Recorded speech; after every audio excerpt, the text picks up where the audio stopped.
بسم الله الرحمن الرحيم. أبو حنيفة عن الحسن عن الشعبي قال سمعت النعمان يقول على المنبر سمعت رسول الله صلى الله عليه وسلم يقول الحلال بين والحرام بين وما بين ذلك مشتبهات لا يعلمهن كثير من الناس فمن اتقى الشبهات استبرأ لدينه وعرضه.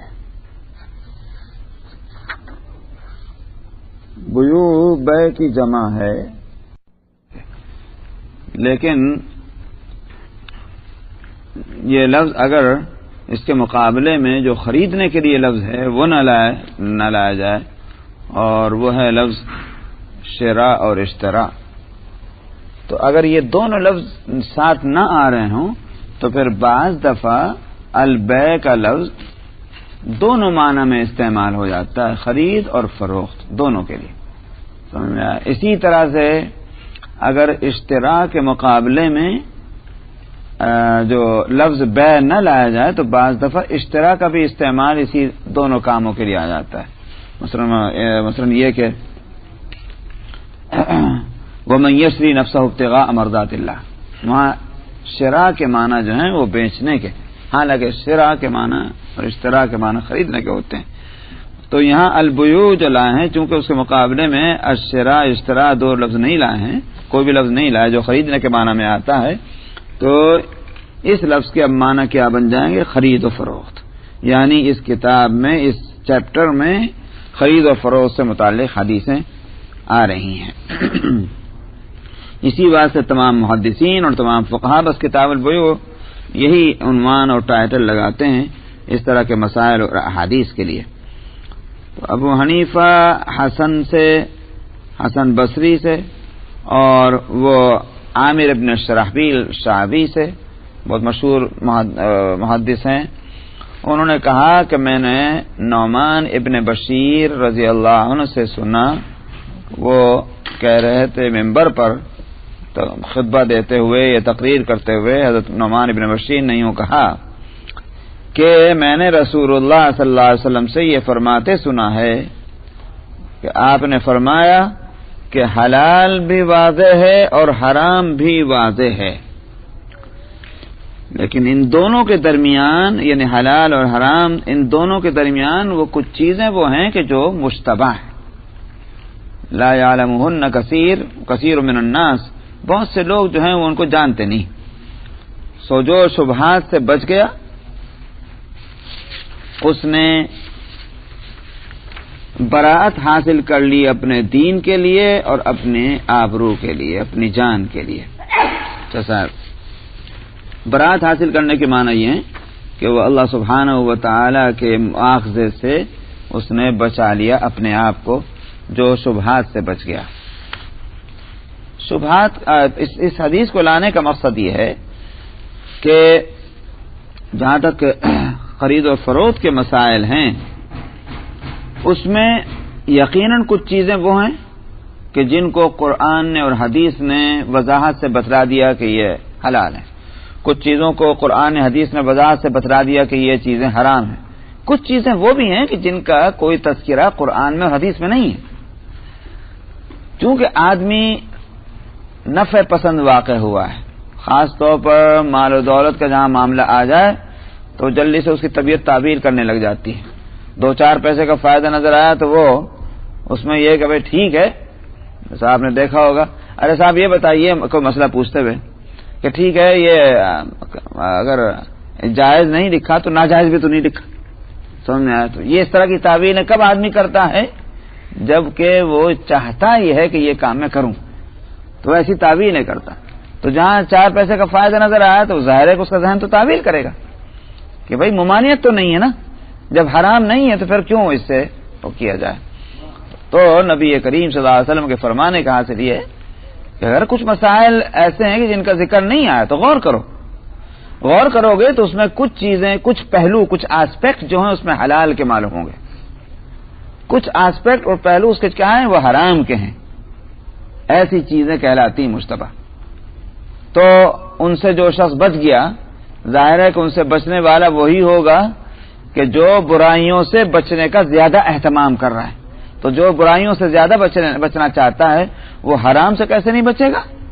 تو اس لیے جس نے اپنے آپ کو مشتبہات سے بچایا وہ خود بخود حرام سے بچا، اور جب حرام سے بچ گیا تو اس نے اپنے آپ کو یوں کہیے کہ اللہ تعالیٰ کی پکڑ سے محفوظ کر لیا، اور اس کا دین جو ہے وہ بھی محفوظ ہو گیا۔ اچھا صاحب،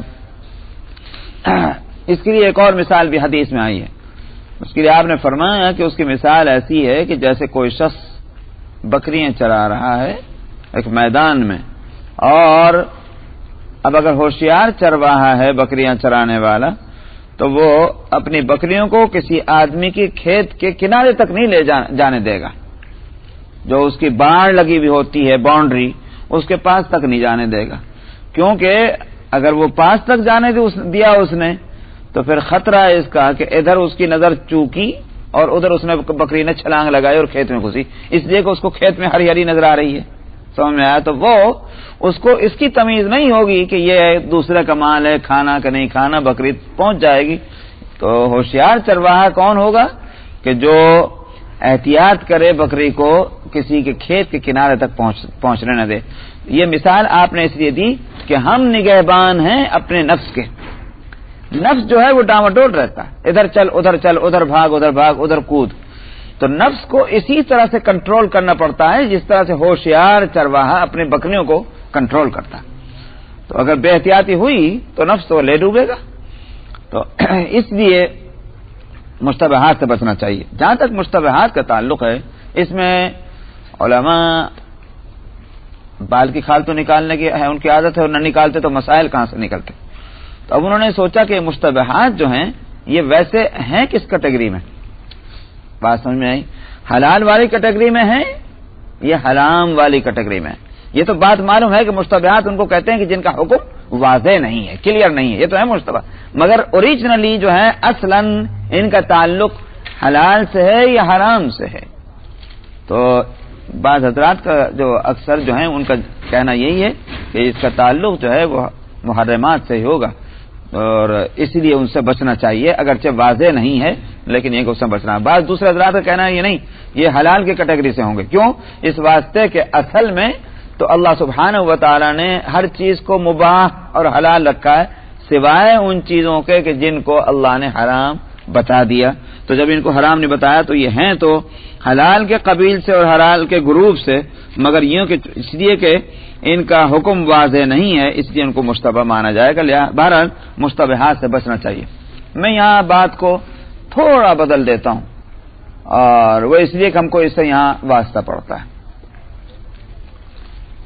اور لوگ آرگومنٹ کرتے ہیں بعض چیزوں میں، مثلا کھانے پینے، چونکہ بیو کا مسئلہ ہے اس لیے میں لا رہا ہوں کہ یہاں نماز کا مسئلہ نہیں ہے، یہاں روزے کا مسئلہ نہیں ہے، یہاں زکوٰۃ کا مسئلہ نہیں ہے کہ جس کے مشتبہات کے بارے میں اللہ کے رسول یہ بات فرما رہے ہوں۔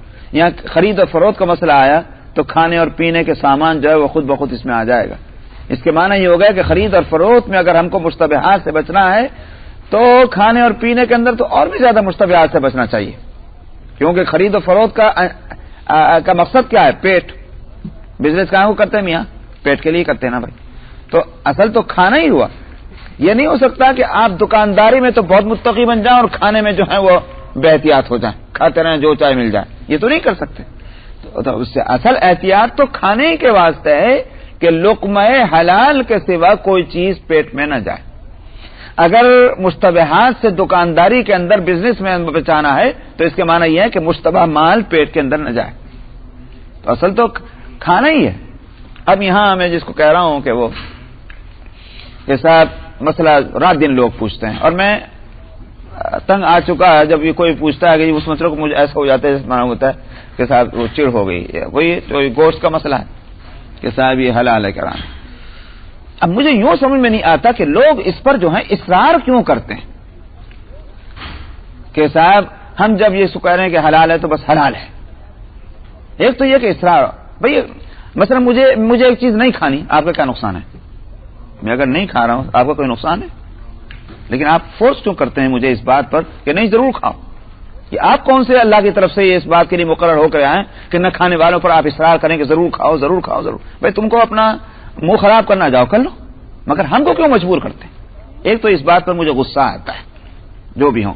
دوسری بات یہ ہے کہ شریعت کا علم نہیں، فقہ معلوم نہیں، سنی سنا، بلکہ ظلم کی بات یہ ہے کہ مجھے ابھی اسی لاسٹ ویک ہی یہاں ایک بچہ ہے نوجوان، اور اس نے نام لے کر مجھ سے کہا کہ یونیورسٹی کے اندر فلانا جو ہے وہ یہ کیا نام ہے بہت لوگوں پر اس بات کے لیے اصرار کر رہا ہے کوئی ضرورت نہیں ہے فقہ کو، اور ہم جو ہے مومن ابو حنیفہ کے بھی نہیں ہیں، شافعی کے بھی نہیں ہیں، مالکی کے بھی نہیں ہیں، ہم تو اللہ کے اور رسول پر ایمان لائے ہوئے، جو حدیث کے اندر ہے ہم اس کو مانیں گے، لہذا یہ حلال ہے کھانا.